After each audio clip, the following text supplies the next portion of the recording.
Today on CityCast Chicago, the municipal elections are exactly 1 week away, and we wanted to hear what voters are thinking about in these final days.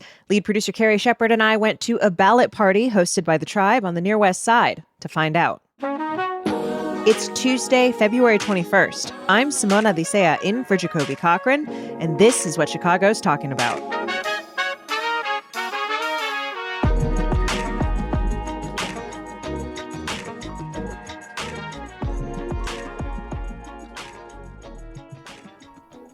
Okay, so it's about 20 to 6. Simone and I are outside the James R. Jordan Boys and Girls Club on the Near West Side. We're like a couple blocks from the United Center. You can see the Sears Tower in the distance. So Simone, tell us what we're doing here tonight. So we're here because the Tribe is hosting a ballot party where folks who have questions about things that are on their ballot, or maybe even folks who are voting by mail, can actually bring their ballot to learn about the different candidates and offices.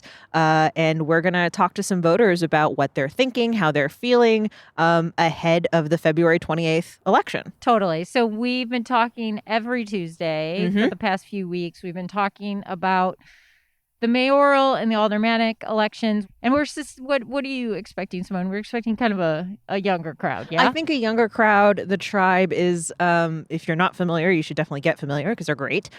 Digital publication geared toward Black Chicago. And yeah, so probably a younger, fairly diverse crowd, I think. Yep. Okay, so not the main door. Does that say that to you? To enter, on please? Monroe. On Monroe. So we'll go in there. Hi. Thank you. Oh, sorry, hon. Oh, yes. We're here for the Tribe's ballot party. Yeah. We're very early. They're setting up. Hi. Hi. How are you? We walked into the gym to find a Tribe staffer setting up tables and chairs. They had a presentation planned, and the organization Chicago Votes also had a table. My name is Camille Williams. I am with Chicago Votes. I am the Get Out the Vote manager, and we're here with the Tribe at the ballot party to let folks know about our organization, which is a nonpartisan civic engagement, which is youth-led and activated, and we take young folks to the poll to vote. Nice. And what are you hearing from some young people with this election, with the mayoral, the aldermanic? It's the police district councils now. Are you feeling like, do they know how to navigate it all? Well, they're learning just like we are because, like you said, the police district council is a new position. I'm getting a lot of who to vote for. I know the mayor. I don't know which ward I live in. So it's just a lot of like re-engaging and reactivating so they do know how to look up where they live and find their polling place. What does the city need to do better since they have to come to people like groups like yours and it's like, I don't know what ward I live in. Like, is there something you would say the city in general needs to do to engage young people more in the civic process? I feel like start younger. Like allow voting younger? Introducing the process. Like everybody knows like vote yes or no or who wants to go and do this, but it's like, do they understand the importance and why as stakeholders within a system we have the right to do it and we just need to use it, not sometimes but all the times when decisions need to be made. Chicago Votes has definitely equipped me and prepared me to engage other community members, so I can say it's like a ongoing educational process where I'm constantly learning and understanding for myself and for the community that I represent as well. When you say the community you represent, you mean like your neighborhood, your ward, or personally as a voter? I would say my community as being a young woman, a student, a person who takes public transportation, like someone who uses the public library, who has family members in the CPS system. So it's like overall a fellow Chicagoan. You said you had someone who rides the CTA and everything. Is that one of the issues that's driving you as a voter? What are you thinking about as a voter? So definitely the CTA, because I use public transportation. I'm seeing how public transportation has changed throughout my life as a young Chicagoan, and it's not efficient. It's not clean. And we need to do better with, making sure that this resource is available for folks who don't have cards and figuring out a budget so we know where money is being delegated as well. Do you mind if what's your name? Blair. Hi, Blair. Nice to meet you. Where do you stay in the city? What neighborhood? Woodlawn. Gotcha. So what are some of the big questions you have right now? I think some of the biggest issues are violence and crime in the city, as well as making sure resources and access to resources all throughout the city of Chicago, diversifying resources not just in downtown. Schooling is also a big issue. Are any of the candidates speaking to you right now? Do you feel like, yes, this is really good, or do you still feel like, I don't know? I think I'm still deciding my favorite. Maybe I'll just leave it there. Yeah. It's a tough decision. Like, you got 9 candidates. Yeah. It's kind of hard to wade through. Exactly. Why do you think it's important for Chicagoans to vote? I think voting is really important. It's how you make your voice heard. It's how you see how things are able to change, how you make change in the city by voting in candidates that are doing the work that you think is important. And those mayor and aldermen have a lot of power to make changes in your community and throughout the city. So I think it's really important to be a part of that and have some influence. Do you mind if I get your name? I'm Nate. Yeah, I noticed you brought your ballot. You're voting by mail. Why do you like voting by mail? It's very convenient. Even, my wife loves to go. I don't like lines, especially election day. Like, if I forget to early vote, I like the convenience. What are the questions you're hoping you might get answered tonight? I want to learn more of the police district council situation. I was very curious about my specific ward to see that my alderman didn't endorse. I didn't see any endorsements in the ward, so I'm curious to learn more about those candidates. I'm not too familiar. This is very new, right? This is literally the first time we're voting on them. They're brand new. So I'm just curious about, again, these people, their backgrounds. What connects with you as a voter? Like, when candidates are talking about these issues, sometimes they feel really abstract, like, oh, crime is really bad, or oh, we got to fix our schools. Like, what is it that connects with you as a voters that you hear from candidates? I think it's crime. Woodlawn, we know our neighborhood, and I love how things are shifting and we kind of start feeling some changes. Can you say more about what you mean, about changes that you're seeing and kind of what you'd like to see more of in terms of safety? So safety, even outside of the crime aspect, it's funny. I was walking my dog today, and I saw a cop blow through a stop sign, and it really bothers me because it's a lot of kids in our neighborhood, and I see people blow through that stop sign all day. But then when you see a cop do it, it's like, wow, does anybody respect our neighborhood? I would love to have a candidate that really is on the ground with the people. Like, no, okay, we're picking a ward a week. I don't know. And, we're boots on the ground and we're talking to the constituents and, we're coming up with solutions with community organizers like the Triibe and, coming up with a plan, but actually boots on the ground. Sometimes it just feels like they're just kind of lured from City Hall. You heard a couple people mention police district councils, and just a reminder about this new office. There are 22 districts, and voters will choose 3 people for each council. The councils will work with communities on policing issues and nominate members to a citywide police oversight commission. We'll have more details about police district councils on tomorrow's show. More from the ballot party after the break.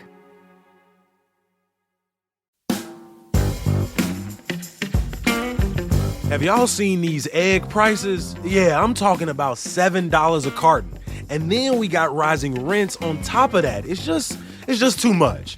It makes you wonder if you're better off trying to buy a home, or at least getting your questions answered. Before I heard the How to Buy a Home podcast, I didn't even know what questions I should be asking. And host David Sidoni can get you the answers. Like, yes, your monthly mortgage might be cheaper than rent. Or no, you probably don't need to put 20% down. You can ask David those questions directly at howtobuyahome.com. Take advantage of this free resource and start listening to the How to Buy a Home podcast wherever you listen. Visit howtobuyahome.com and make this the last year you rent.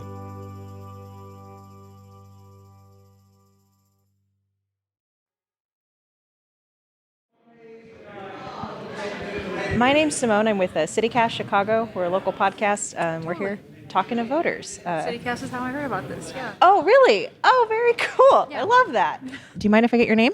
Jory Jelinek. And where are you from? Where do you stay in the city? I'm here on the near west side. I mean, do you already have a sense of like, you kind of know where, you know, who you're going to vote for? Or are there things that you're still kind of undecided on? There are some things I'm still undecided on because there's so many interesting candidates. And I'm holding off. I want to vote in person because I feel like I keep learning more about the candidates as we go along. What are still like some of the biggest questions you have that haven't quite been answered yet? There are certain topics that are really being highlighted, like education and violence in the communities. I think they're not talking as much about the environment and looking at cleaning up the river, cleaning up the parks. And I don't hear those topics addressed in a more tangible way or like with concrete examples, but more just theoretical and, good feelings. What kinds of things would you want to hear from a candidate that would like speak to you on those concrete things? Like what kinds of solutions are you looking for as a voter? So I might sound idealistic, but I really want to see community centers and public libraries resourced and promoted.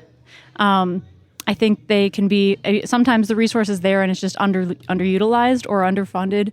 Beyond that, I also think our public education system really is struggling right now. And I'm also hoping that we're going to get, people in office who are supporting public schools and not private schools. I don't like the term defund the police. I really think that police need our support. At the same time, the idea behind that term is that we're taking monies and we're not putting all the responsibility on the police to, let's say, all right, you got to be there. The police have to be there to give traffic tickets and also respond to gunfire and also help get the cat down from the tree. And also be there for, someone who, a call because mental issues. There are so many different things that communities need. And I think that there should be other resources. I think the police is kind of like a go-to for everything. All right, welcome everybody. Hi. Sure, I'll take applause. My name is Morgan Elise Johnson. I'm co-founder and publisher. Do you mind if I get your name? Rodney Johnson. Hi, Rodney. Nice to meet you. Where are you from? What neighborhood do you stay in? West Inglewood. West Inglewood. What were you kind of hoping to get out of this? Like, why did you want to come? I came because of voting. So how much community engagement do people actually want to go through? And the most simplest form of community participation is voting. And so, and another thing is that actually, recognizing that we vote 6 times in a 3-year period, and each vote has a meaning. So, in a sense, like your biggest concern as a voter is civic engagement, getting more people to vote, getting more people to have a say. Right, because that is accountability. And the facts are undeniable that we have a low voter turnout in Black and brown communities. One of the other participants here sort of talked about who is the onus of that on, right? Who should take responsibility for low voter turnout? Is it the voters themselves, or is there, should our officials that we're electing like do more to galvanize engagement? I mean, what do you see as kind of the solution here? I would say it's more of an issue than a solution because you have to broaden it out into the big picture. When you look at Illinois, and even when you look at the last presidential election, you see a sea of red with islands of blue, okay? Meaning that without these islands of blue, Illinois would have been a red state, okay? And if you go and you look at Chicago, it's the last wall, all right, when they say progressive is Chicago. And knowing that that is the issue is a responsibility of everyone.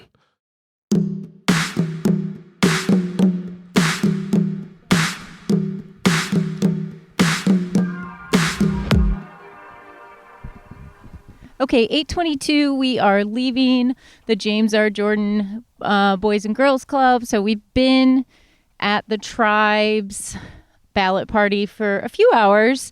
Simone, what were some of the issues that and highlights of the forum? I would say it was like a forum that stuck out to you. It was more of a forum. Like I've covered ballot parties for in the past.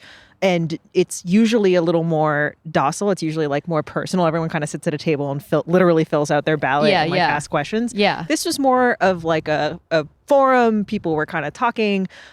Morgan and Tiffany from the Tribe were kind of going through some stuff and answering some questions. I think the thing that was really interesting for me is when Tiffany Walden started talking about progressivism on the west side of Chicago versus the south side of Chicago and kind of the differences that she hears. There were some folks, other folks from the west side who were here who were kind of talking about how,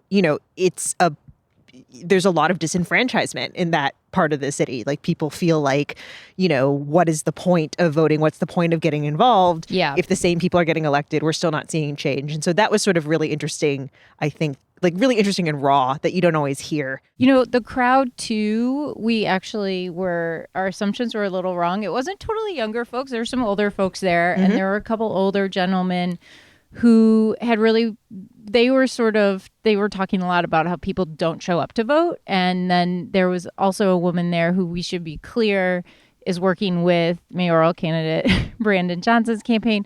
And she said, look, like there's a lot of people and voters on the west side who are like, you know what? It doesn't matter. It doesn't matter if I vote.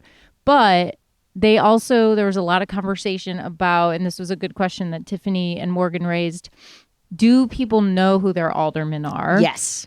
And there were people, some of whom you spoke to, who were like, I have to do a lot of legwork myself to engage with the aldermen. They're not doing the legwork to engage with me. I don't know. I would say, by and large, the more I cover politics in Chicago, I think people are more engaged, but that's always kind of a struggle. Check out the Tribe's voting guide. Yes, it's very cute. And then also we will have links to Chicago Votes, folks, to tell people how to vote. Okay, we're leaving James R. Jordan. Yeah, I think we're going. Carrie and I are on opposite sides of the car. We're getting into the car. And we're slowly walking and getting into the car. It's cold. It's getting cold. It's really cold, yeah.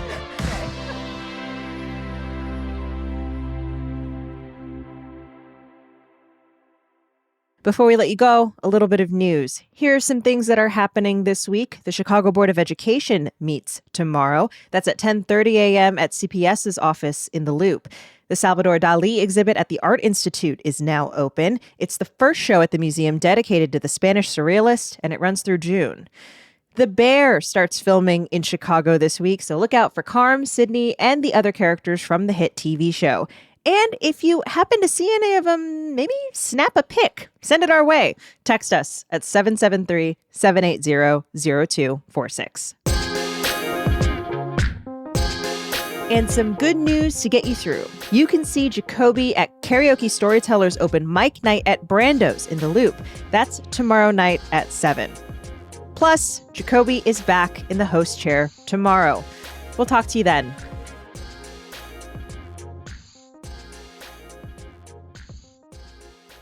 I noticed you said that she listens every day. I listen Do you? when she tells me there's a busing episode. Because most of the time, I'm in my sports world.